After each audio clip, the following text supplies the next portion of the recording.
the next speaker is Xili. She's an associate professor at the School of Architecture and Landscape Architecture in Peking University in China. And her research focuses on green infrastructure and children's play environment. It's based on behavior interactions and contemporary needs. She's deeply involved with the census of the city. Please, Xili.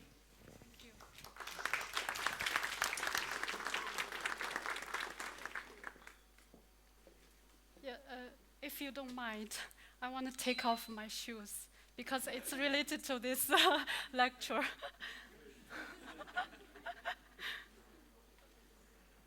Okay, I want to try. Okay, so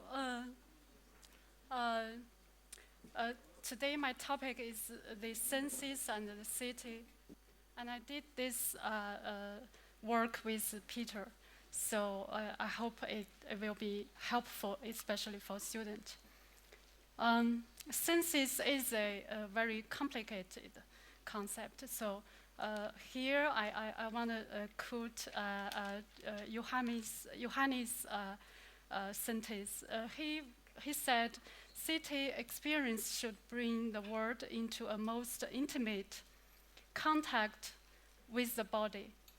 We identify ourselves with this space, place, this moment, and these dimensions. But in some modern cities, we walk a lot, we see a lot, we are exhausted, but we cannot feel the city. Only feel memory remnants left when we leave. However, in some cities, we spend short time and feel energy. In these cities, we were reluctant to live." I think Lund is a good example of this. So, in our work, it's a book. It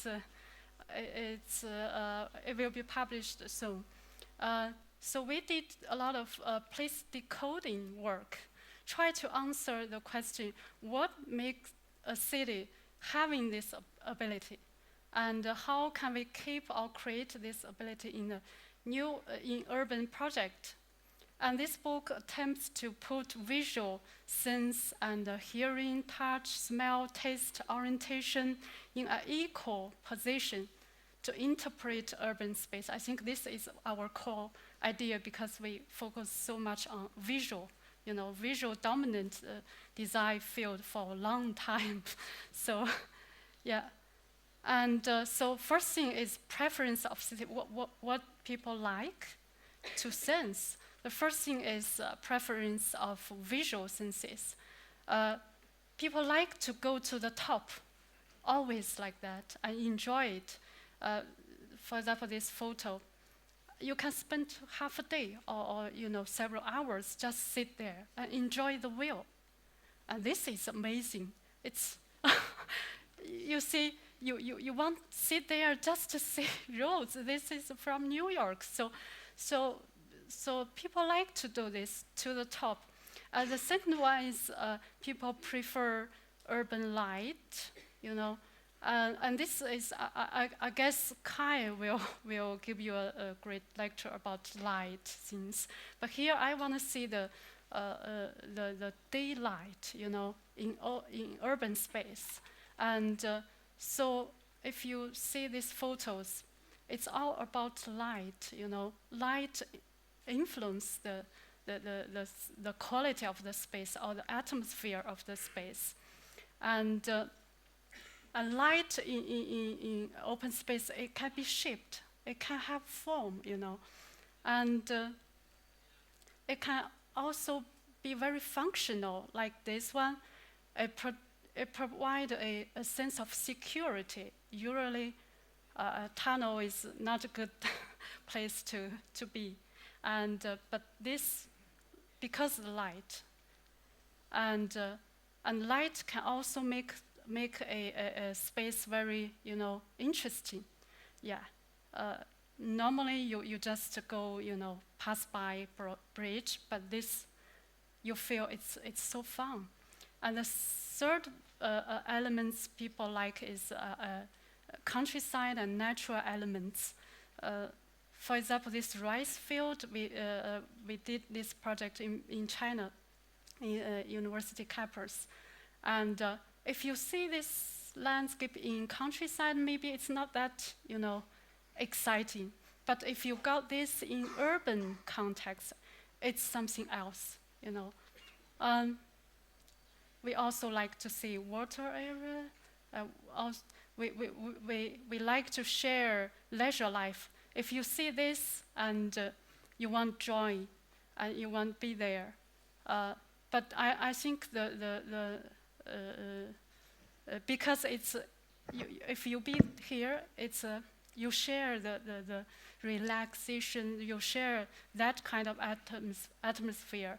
If you see a lot of people in subway station or then you get exhausted, you don't like it. And people also like to spy and showing at the same time. I guess you all like to do this, right? And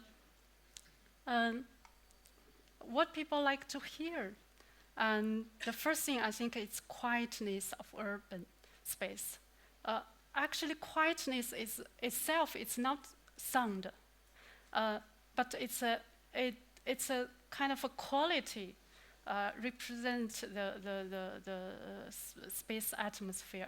It's a quality, and I think in countryside maybe people they don't like they are maybe they are suffering with quietness, but in urban space and in city it's something else because of sound context. If you see these numbers, WHO they did statistics about the sound of noisiness of urban area, and it said more than 40% of people who live in cities they are suffering of noisiness every day. So it's a horrible, data. I don't want to see this. So it's serious. And if you see this, Renee, she gave an excellent explanation about Hutong area in Beijing. And here I want to say is Hutong is, if you see this photo, it's visually, I don't think it's very fashion or very, attractive or something. The dimension is good, but I don't think it's visually nice. But if you think about the context, the sound context of this, it's so good, and because it's quiet,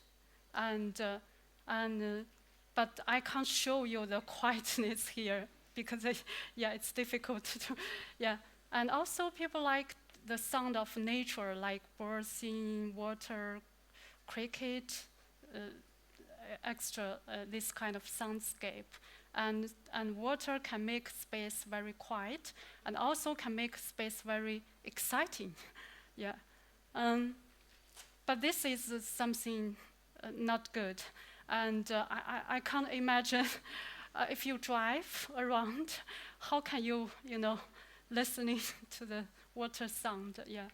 It's. And this is Lund. It's a center of Lund.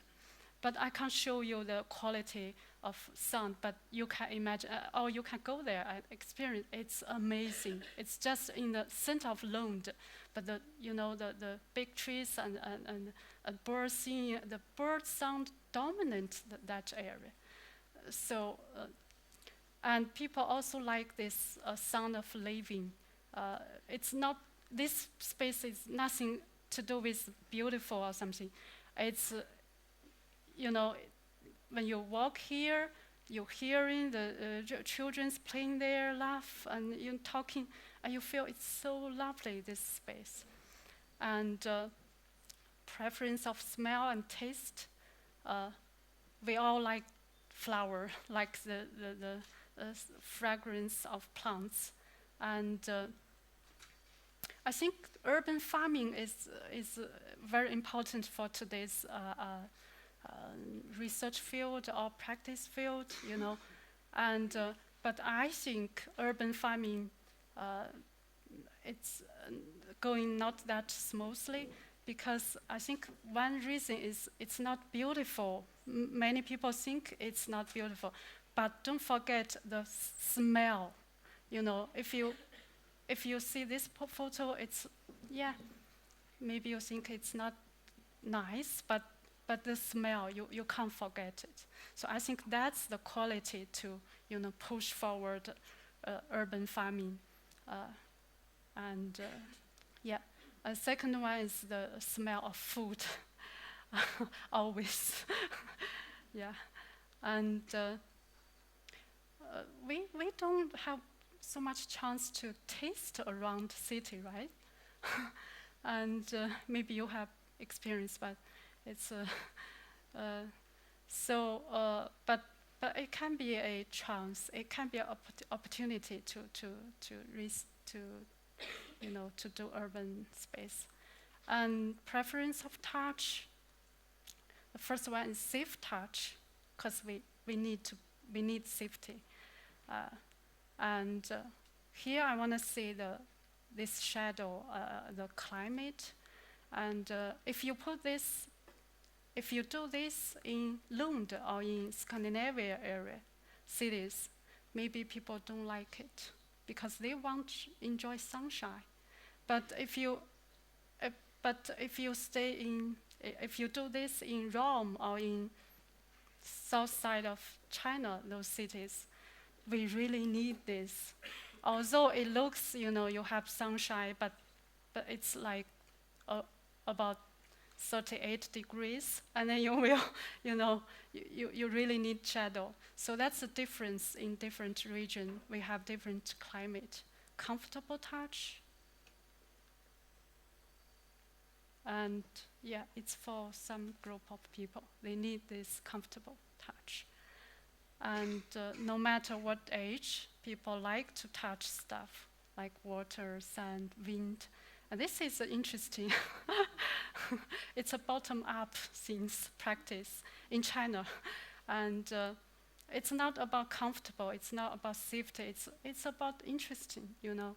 And because the driver said it will make him work in a relaxed way, so. And orientation, so important in cities. But here I want to see the landmarks for pedestrians and cyclists.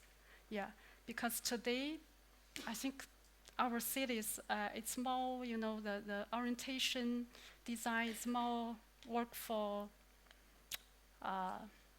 drivers.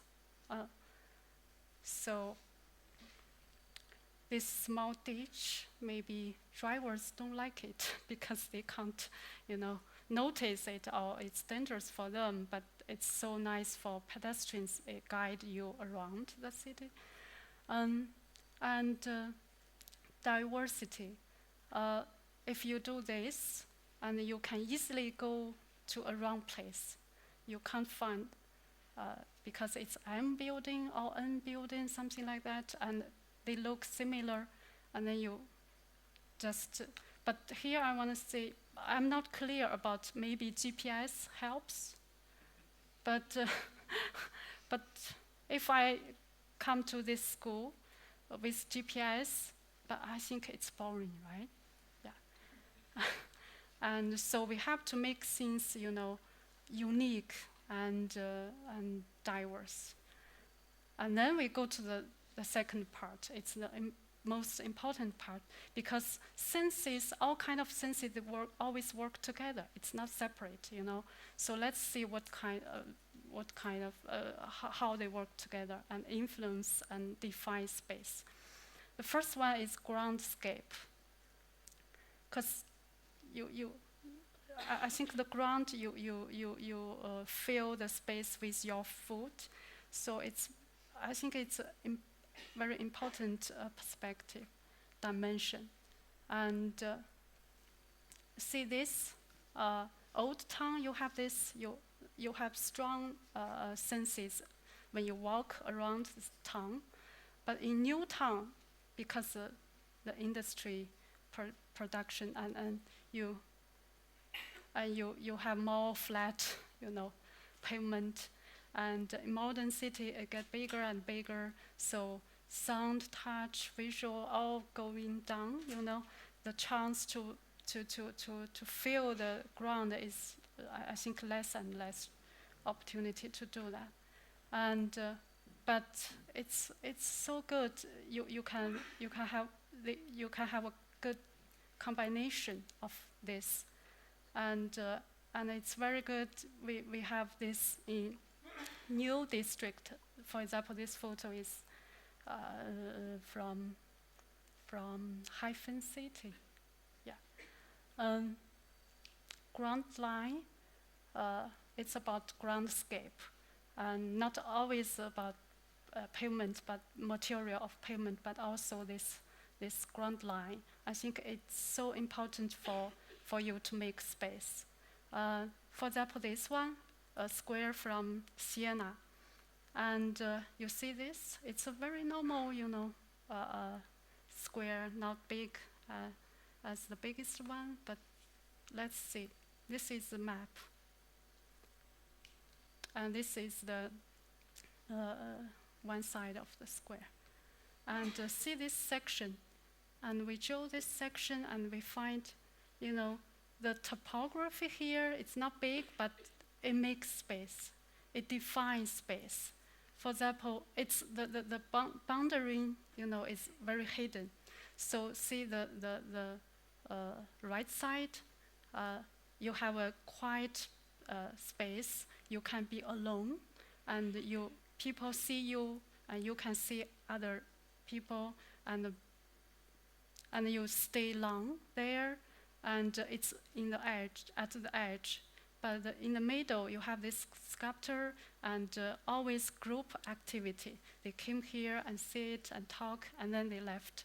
So it's like in the center of this square, and people replaced very, frequently. And this side, it's just people pass by. And if you go there, you can feel the difference of atmosphere there. And but it's not, it's just in a same square.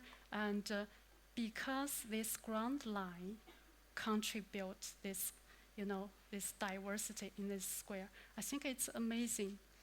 It's nothing to do with beautiful or some beauty or something. It's just the quality of. And the second one, I think this I want to talk about this because I think government and designers, we can be very smart and spend less money. And so I call it borrowed landscape. How to make a smart relationship between private and public. For example, this street is green, but no public green. And this, it's a kitchen garden, and it's green. If you walk along the street, it's like you are, walk along a botanic garden gallery. So it's so nice, like this, if you draw a section. And this is maybe familiar for you. But let's see what's behind. It's a narrow planting bed, and if it's less than 50 centimeters wide, this is not a very serious scientific research, and you got very special plants along the street. Even as a landscape architect, I can't recognize what plants it is. And if it's the distance is between 0.5 to 2.5 meters wide, and you got fantastic flower. Yeah. And if it's wider than 2.5 meters, and it's a showing stage. People it's a chance for them to show in their collections, and so you can visually communicate with them. And but if people don't have backyard, and then they will use this quite privately. So then the public and the private in between, it's sound communication. It's not visually. Yeah. So about this, I want to say here is as designer, you need to think about what kind of landscape you want to achieve, and think about the facade, how to design it, and also the space in front of buildings, how to organize it. And then you can have this landscape. You don't need to do it by yourself. Yeah. So this is what I want to say here. And I never expected to see how private people can contribute to biodiversity for city. But see this.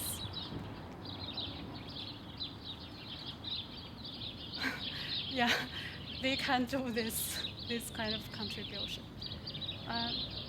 Okay. Urban path, it's not a very new, perspective, because since you know Ian Gale and many professors like him, they did much effort to try to do urban paths in bicycleways in cities. See this? The upper one is from Beijing. And I think it's a pity, we drive just along the line, and so because bicycle users, they don't have their own, space, yeah. So and this one, the second one, and it's from Copenhagen, and although bicycle users, they have space.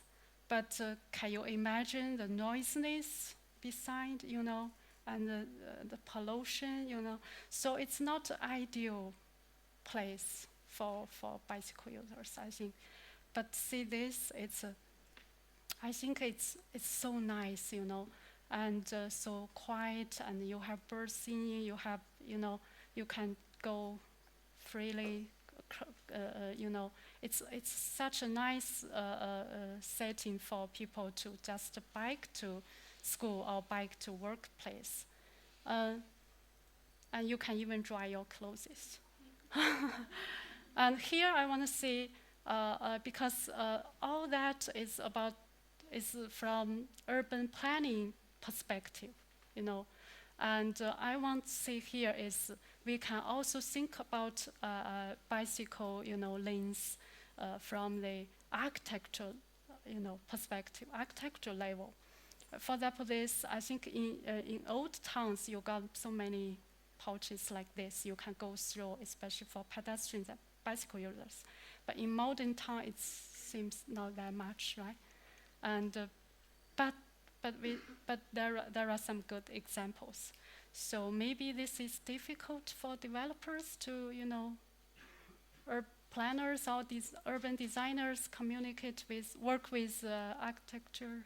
Maybe, I don't know what's the reason, but I mean, we have to think about the urban path in architecture level.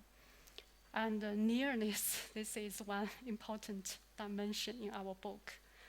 Because today I feel, especially in modern city, I feel when you are in the street or in some space, and you feel everything is so far from you, And see this, it's maybe you see Bo01, this excellent example in newspaper or in magazines, but there are so many projects going on like this, and you never see it in newspaper or somewhere. So it's about fairness, and but this one is all about nearness. It's not like a very shining material, very fashion buildings, but it's the quality, the quality of the space attract people to stay here. Let's draw. This is a section we draw to explain the quality of this space. So here, this is the corridor, and see. I think the very important thing is just a few meters away, and then you can go into a very, cozy and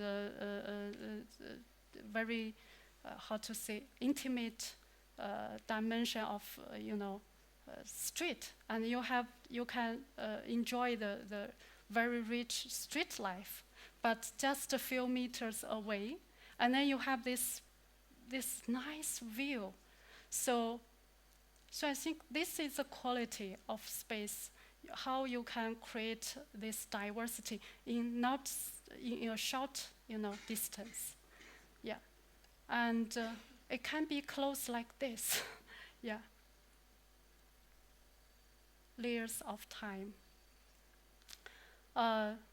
It's about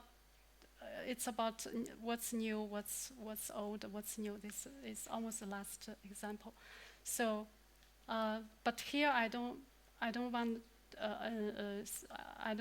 want to say about the old one and new one. It's a difficult topic. But here I want to say is this is a building project, but the designer grasped this opportunity and produced a public space for people to use. For example, this one, if you see it's a sidewalk.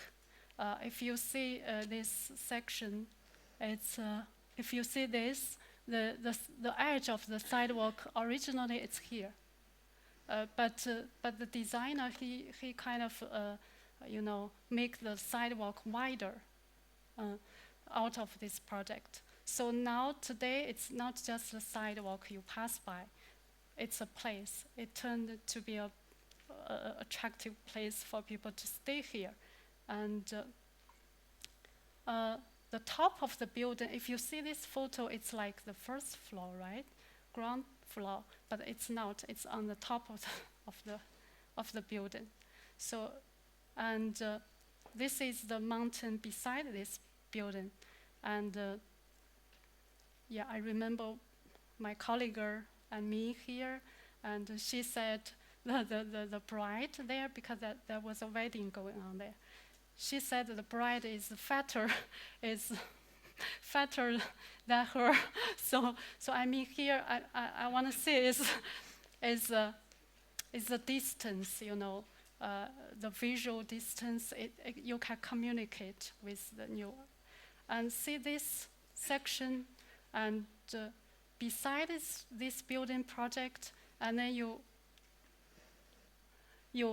made some change. The designer made some changes of this, and really make space for public to use. And also this one is a very special one for people to use and have event here.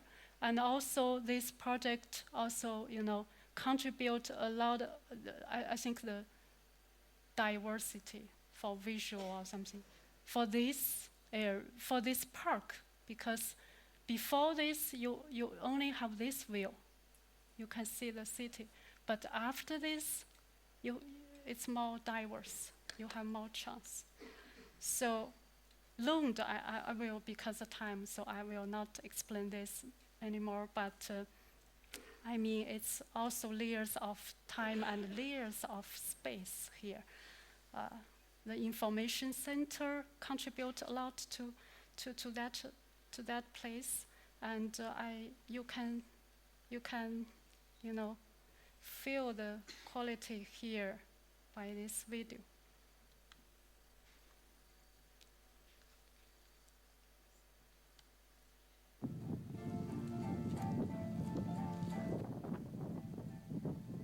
I took this with my iPhone, so I'm not professional. So can you make it louder?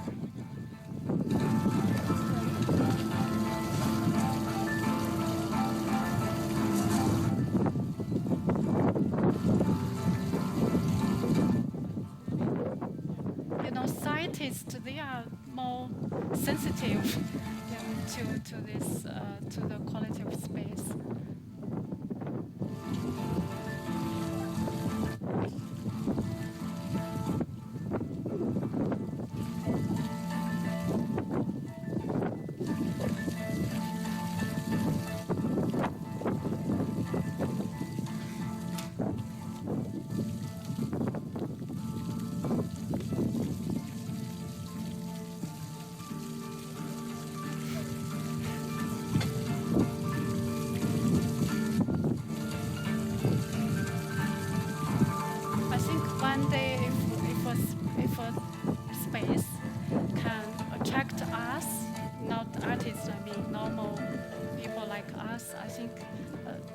attract us to give performance, which we think it's performance. I think that will be great.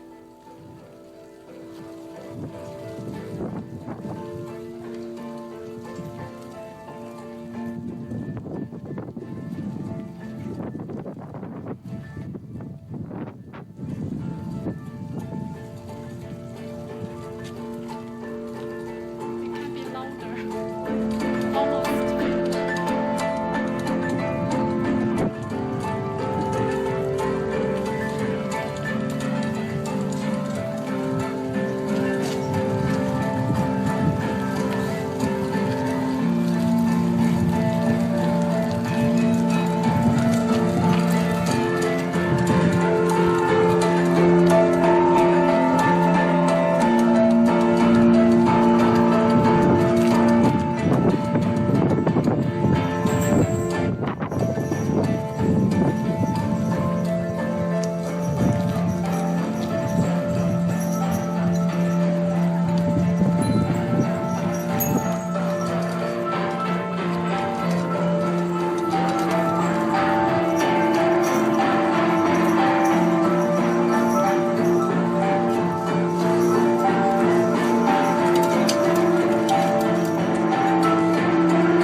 I want to say is it's not specially arranged.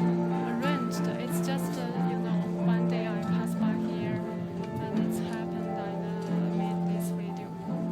So